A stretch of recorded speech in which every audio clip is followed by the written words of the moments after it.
I'm going to pull up what you texted me earlier. See if I can see them easily. So 4, oh, let me change the color so it's easier to see. 4 square root of 45a to the 12th times 3 square root of, is that 5b? Yeah. 5b, b is only to the 7th? Yeah. Okay. 5b to the 7th. And they just want you to simplify that? Yeah. Okay, so to simplify it, you should think of the square root as a 1/2 power. Okay. Okay. Which means if you get twos anywhere in here, if you get powers of 2, it's going to cancel out. So 5b to the 7th to the 1/2 power. Okay. So the first thing is think about what that is. The next thing I like to do is to break these numbers up into their prime factorization, and you'll see why in a second. So 45 is really 9, which is 3 squared times 5, right? Yeah. A to the 12th to the 1/2 times 3, 5b to the 7th to the 1/2. Nothing else I could do to 5. 5's already prime. Okay. Yeah. Now, the reason I did that is because now there's a property that says you can take these powers and distribute it, right? Yeah. To whatever it's being raised to. So let's do that. So I'm going to take 4, that doesn't get changed, and it's going to be 3 to the what do I do with the 2 and the 1/2? What happens to the powers? What's 3 squared to the 1/2 equal? What do I Um, do with these? Let's do it like this and you'll remember. What's x squared to the 3rd equal to? I have no idea. Okay, so thank you for being honest. It's x squared times x squared times x squared, right? Okay. Isn't that what that means to the Yeah. 3rd?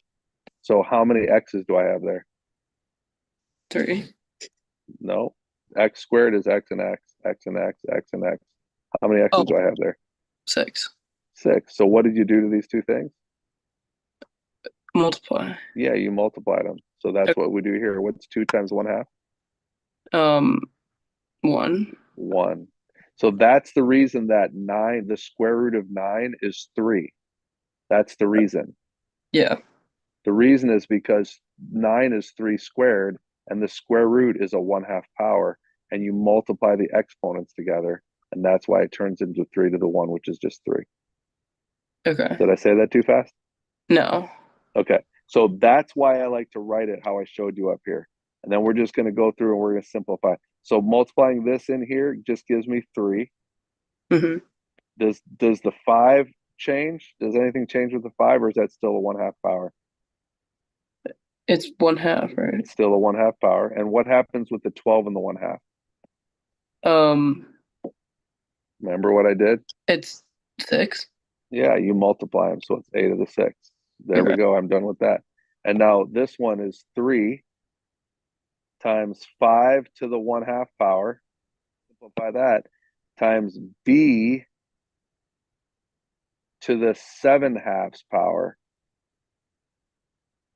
Now let's think of b to the 7/2 to simplify this. Okay, b to the 7/2 is really. Can I just think of this as b, um 7 b's, 1, 2, 3, 4, 5, 6, 7 Yeah. to the 1/2 power, and it even isn't it every 2 that I take, isn't that like b squared and b squared and b squared and then b?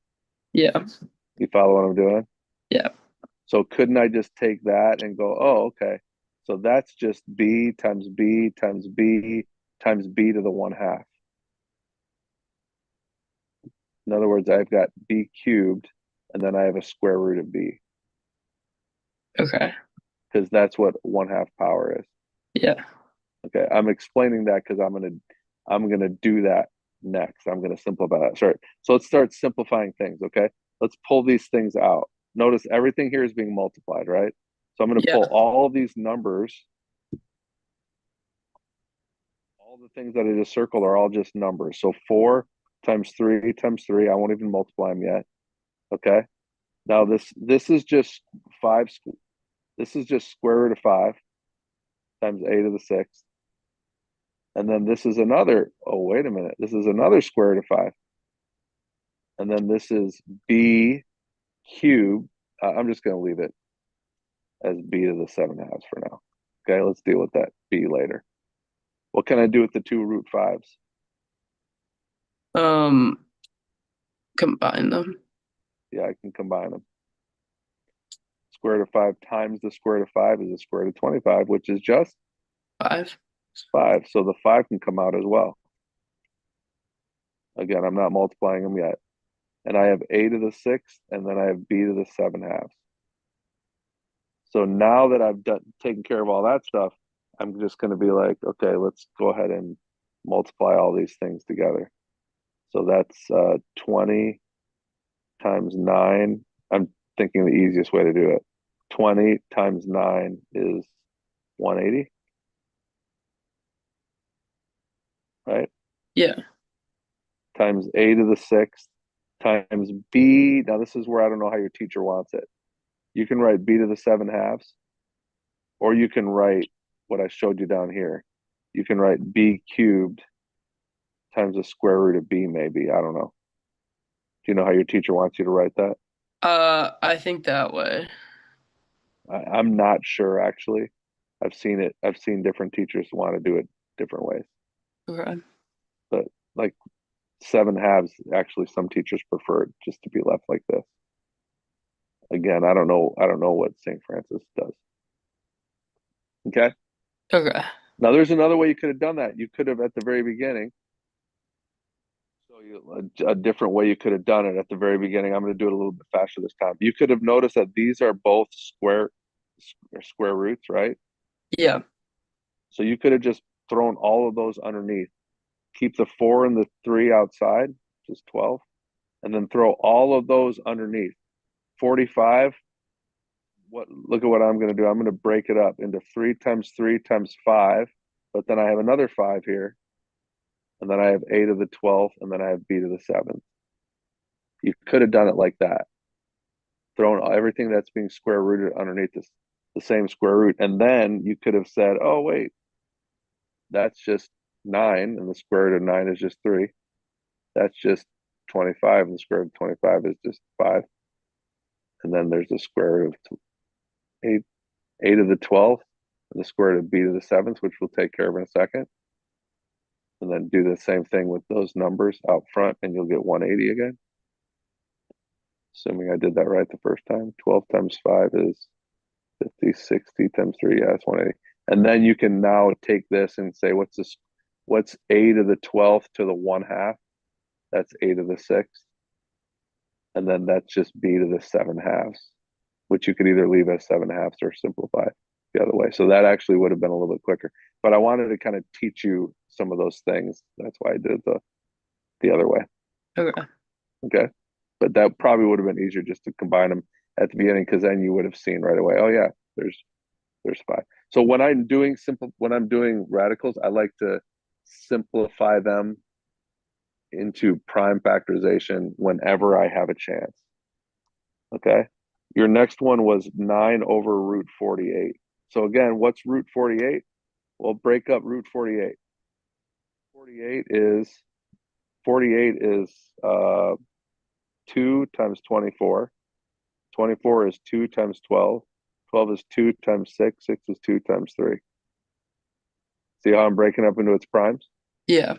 Now, here's why I like to do that. This is a square root, which means there's a little 2 index you don't see right there, which means every 2 things fail. Because 2 squared, the square root of 2 squared, those cancel each other out. It just equals 2.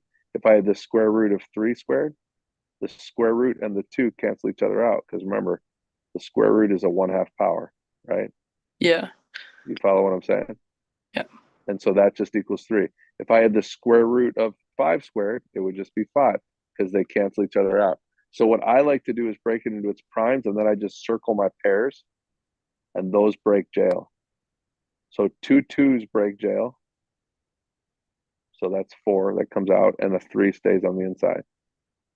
Now I'm not done because now I have to simplify the radical. I have to rationalize the denominator, I think they call it. So I have to multiply that by root 3 and root 3 on the top and bottom. You understand why? Not the top, I don't get. Well, you can't just multiply the bottom by root 3. Okay. Is 1/2 the same as 1/6? No. No, because I multiplied the bottom by 3, but I didn't multiply the top by 3. Is 1/2 the same as 3/6? No. I mean, yeah. Yes, it is. So that's why I'm doing that. So to rationalize the denominator, you got to multiply. You got to multiply it by. If you're going to multiply it by the square root of 3 on the bottom, you have to do it on the top as well Okay. to keep it correct. See what I'm saying? Yeah.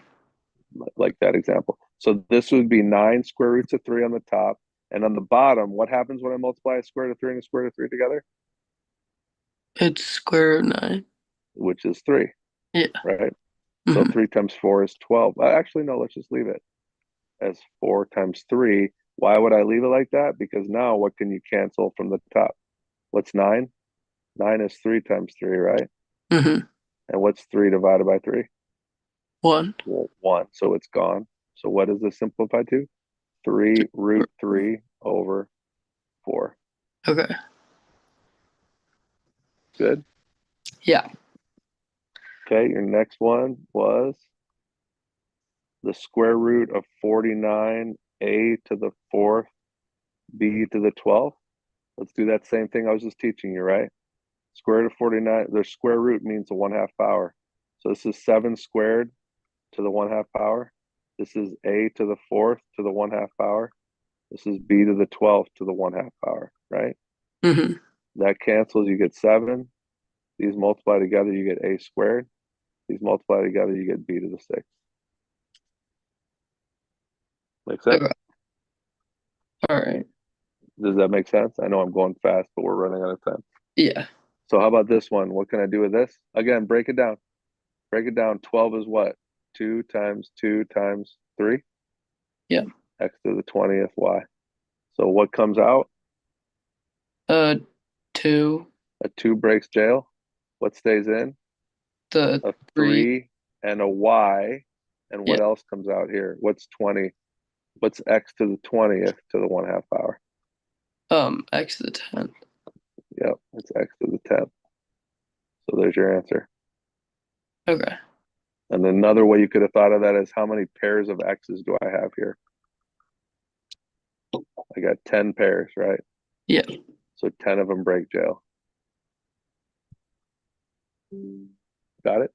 Yeah. What's the square root of 75 x to the 7th y to the 5th? Same deal. What's 75? 75 is 5 times 5 times 3. X to the 7th, y to the 5th. So that breaks jail, right? So a Yeah. 5 comes out, a 3 stays in, an x stays in, and a y stays in. And 3 x's come out, and 2 y's come out. Understand how I did that? Yeah. Does that make sense now? Yeah. Because again, I'm thinking there's 7 in here. 1, 2, 3 of those come out, and 1 stays in. 3 come out because it takes a pair to break jail, and 1 stays in. Okay. Okay. Now they might. I don't know if you've done this yet, but the reason I teach it to you that way is because soon you're going to get a question like this: what's the third root of 75 x to the 7th y to the 5th? See how it's not a square root, it's a third root. Yeah. And that's because, yeah, you're probably not doing this yet, but that's because that's like a 1/3 power. That's like 75 x to the 7th y to the 5th to the 1/3 power. So now instead of needing 2 of the same factor to break jail, you need 3. So what do you do to solve this? Well, break it down. 5, 5, 3. Do any of these break jail? Do I The have enough? No, I don't. I need 3 of them. How yeah. about the x's? do any X's break jail? Yeah. One, two of them break jail and one stays in. And how about the Y's? One of Yeah. them breaks jail. Got it? Yeah. So what you have is x squared y to the first times the cube root of 75xy squared. Because two of the y's stayed in, one of the x's stayed in, and all the numbers stayed in. And two x's came out and one y came out. Got Okay. it? Yeah. So I just taught you the next thing, which maybe you're not doing that, but the next thing. Do you have one more question? It's kind of hard for me to tell. Um, I think that was it. There's a triangle. Are you good with that? Oh Are yeah, I you got that one. are you doing geometric mean? Is that what that is? It was like it's like the proportion, like the, uh, 12 and 5. And you're trying to solve for x. yeah, I'm assuming this is a right angle and so is this. yeah, Okay, yeah. So when you have something like that, it's called a geometric mean, which is what you said, a proportion. So x is the geometric mean of 12 and 5, I think, right? yeah. So 12 over x equals x over 5. Is that what it is? Mm-hmm. So x squared equals 12 times 5. And again, let's do the same thing. Take the square root. So the square root and 12 is 2 times 2 times 3 times 5. So what comes out?